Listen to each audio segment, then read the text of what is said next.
अस्सलामुअलैकुम dear viewers, welcome to my channel. हम लोग एएसएफ के कॉर्पोरल का जो पेपर मार्च 2022 में हुआ वो सॉल्व कर रहे हैं। उसके पार्ट 2 में हम लोग पहुंच गए हैं।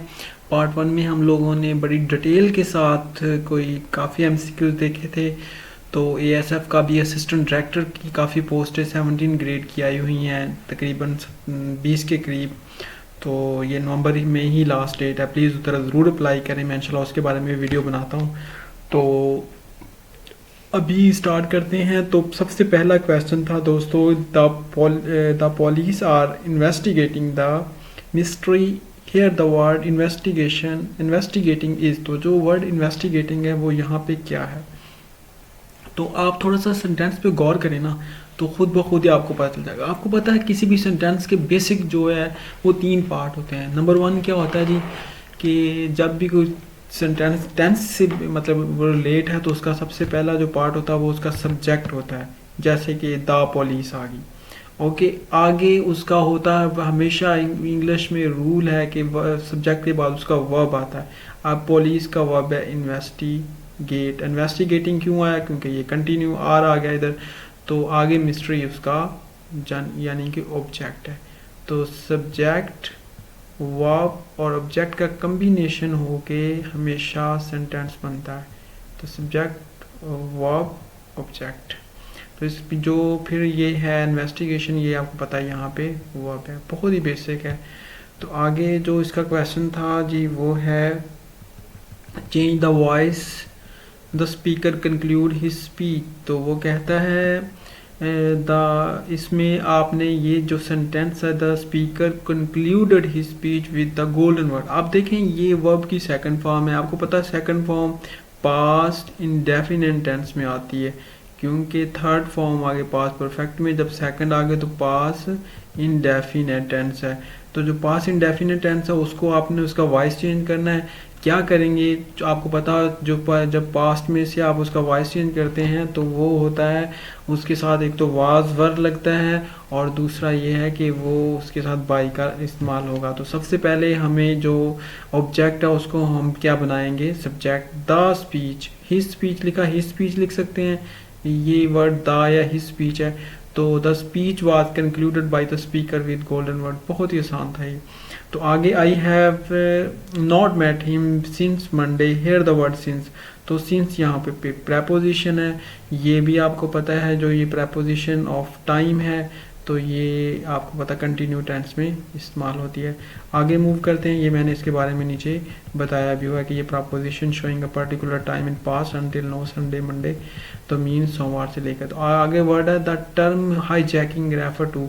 तो यहाँ पे जो ये टर्म हाईजैकिंग है, इससे क्या मुराद है, क्योंकि आपने एएसएफ का दे रहे हैं तो वहाँ पे आपको पता हाईजैकिंग काफ़ी इस्तेमाल होता है कि फलां प्लेन एरोप्लेन हाईजैक हो गया। तो हाईजैकिंग वर्ड से आपको हो ना होनी चाहिए, इसका मतलब क्या होता है।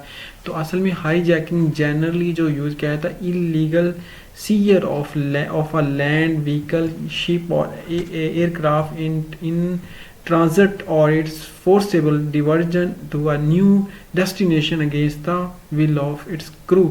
तो उसके क्रू जो है यानी उसके अमले की मुखालफत के बावजूद आप किसी को उसको कहीं और जगह पे उतारते हैं, तो unlawful of scissor of aircraft जो होता है वो जनाब होता है हाईजैकिंग।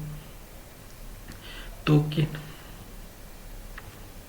आगे है जी, थर्ड नंबर पे चलते हैं, द सिनोनिम ऑफ मार्शल। तो मार्शल आपको पता है, वर्ड मार्शल के बारे में आपने सुना होगा, मार्शल लॉ का वर्ड बड़ा इस्तेमाल होता है।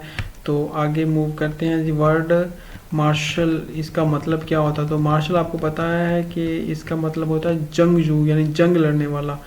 तो मार्शल आर्ट भी आपने सुना होगा। तो यहाँ पे इस वर्ड का इसका जो martial is an adjective which mean जंगजू या जंग के मतलब, तो वार लाइक आएगा इसका। Fill in the blanks, the audience at the end of the drama. तो वो अपैलड यानी अपलाउडेड। तो अपलाउडेड का मतलब होता है कि उन्होंने तालियां बजाई, खुशी मनाई, तो इसका साथ अपलाउडेड आएगा। तो आगे वर्ड है जी, देखते हैं आगे अपलाउडेड क्या मीनिंग भी नीचे मैंने बता दिया। इसका मतलब तालियां बजाना, सराहना होता है। आगे ASF was raise under ASF act. तो ये उसके एक्ट के मुतालिक है। बड़े ही इंपॉर्टेंट ज़्यादा आपको इन्फॉर्मेशन यहाँ पे मिलेगी कि इनसे रिलेटेड कोई भी एमसीक्यू आ जाए तो आप कर सकते हैं। सबसे पहले तो ये है कि इस आंसर का जवाब आपका 1975 है। जो ASF was raise under act ASF act, तो 1975 एक्ट के थ्रू रेज किया जाता है। The airport security forces federal agency, ये भी पूछा जा सकता है कि ये एजेंसी क्या है, ये फेडरल एजेंसी है, कब बनी, 1975 में इसका एक्ट बनाया गया। Under the administration control of secretary to the government of Pakistan की सिविल एविएशन के यानी कंट्रोल में आती है। Which is responsible for the protection of the airports facilities and plane, तो नॉन ग्राउंड ऑफ और इन एयर इज़ पाकिस्तान, ये इसकी जनाब ये वाला इसका आंसर है। तो आगे मूव करते हैं जी कि आई एम फॉरवर्ड टू, ये आगे उसने एक सेंटेंस दिया हुआ है कि I am forward to schedule a meeting with the next month. तो आई एम लुकिंग आएगा, आई एम गोइंग आएगा, आई एम प्लानिंग आएगा, तो आई एम ऑर्गेनाइज। आपको पता है लुक फॉरवर्ड होता है जिसका मतलब होता है किसी चीज़ का खुशी से इंतज़ार करना। I am looking forward to schedule a meeting with in the next month, तो वो बड़ा खुशी के साथ उसका इंतज़ार कर रहा है। तो ASF के बारे में पहले भी हमने बताया, पीछे मैंने जब वो उस डिटेल से बताया, तो ये एक फेडरल एजेंसी है। देखें यही MCQs हैं जो वो मतलब मुख्तलिफ अंदाज में दे रहा होता है। तो आपको चाहिए कि इसको अच्छी तरह मतलब ना जब करें कोई भी पेपर को सोल्यूशन देखें तो उसको अच्छी तरह करें। तो ये देखें मैंने बड़ी डिटेल के साथ ये एक और MCQs को सॉल्व किया है वो इंशाल्लाह इसको भी देखते हैं। क़ायद आज़म जॉइन मुस्लिम लीग, क़ायद आज़म ने मुस्लिम लीग कब ज्वाइन की थी? उन्होंने 1913 में मुस्लिम लीग ज्वाइन की। आप ये भी MCQ आ सकता है कि मुस्लिम लीग बनी कब है? 1906 को बनी। The first session Muslim league का कराची में 1907 को हुआ। मोहम्मद अली ने 1913 को ज्वाइन की, जो कि हमारा इधर क्वेश्चन था।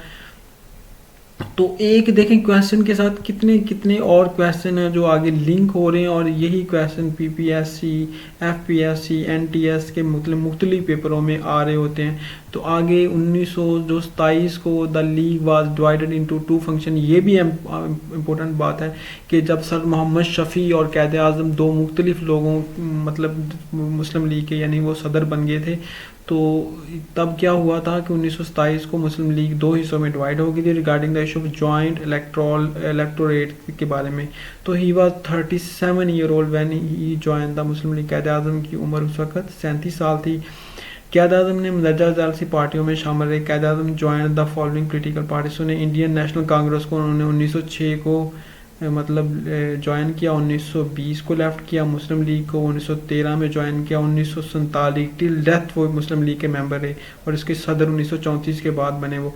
क़ायद आज़म ज्वाइन पाकिस्तान मुस्लिम लीग इन 1947 टिल 1948।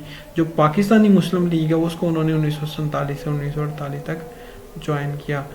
तो देखें कितना इम्पोर्टेंट ये है क्वेश्चन कि आप एक क्वेश्चन के साथ कितने ही और ज़्यादा आपको MCQ मिल गए। तो एक तो और करते हैं इंशाल्लाह, फिर बाकी नेक्स्ट वीडियो में देखेंगे। Alexandria is the sea port of, तो आपको पता है अलेक्जेंड्रिया ये इजिप्ट है, तो इजिप्ट की ये मतलब सी पोर्ट है। Alexandria port consist of 2 harbours separated by a T shape peninsula. ये भी MCQ आ सकता है। Fathometer is use to measure, तो जो फैथोमीटर होता है ये समंदर की गहराई को जानने वाला आला है। तो ओशन की डेप्थ के लिए जो आला इस्तेमाल किया जाता है उसको फैथोमीटर कहते हैं। ये देखें कितना नॉलेजेबल बात है, तो इसको याद कर लें। गल्वेनोमीटर आपको पता है जो कि इलेक्ट्रिक करंट को मेजर करने के लिए, इलेक्ट्रिकल में गल्वेनोमीटर, मीटर भी इलेक्ट्रिक करंट को मेजर करने के लिए इस्तेमाल होता है। आगे है जी which continent is without glacier, तो आपको पता है जो कि ऑस्ट्रेलिया है उसके अंदर कोई भी ग्लेशियर नहीं है, इसीलिए वहाँ पे पानी का भी बहुत बड़ा क्राइसिस था, लेकिन उन्होंने बड़े मैनेजमेंट करके उसको कंट्रोल कर लिया। तो सोलर इलिप्स अगर when the moon comes between earth and sun, तो उस वक्त सोलर इलिप्स आती है कि चाँद ज़मीन और सूरज के दरमियान आता है, तो जो सूरज के ऊपर ग्रहण लग जाता है यानी हमें नज़र नहीं आता। Solar eclipse can only take place at the phase of new moon, ये भी याद रखिएगा।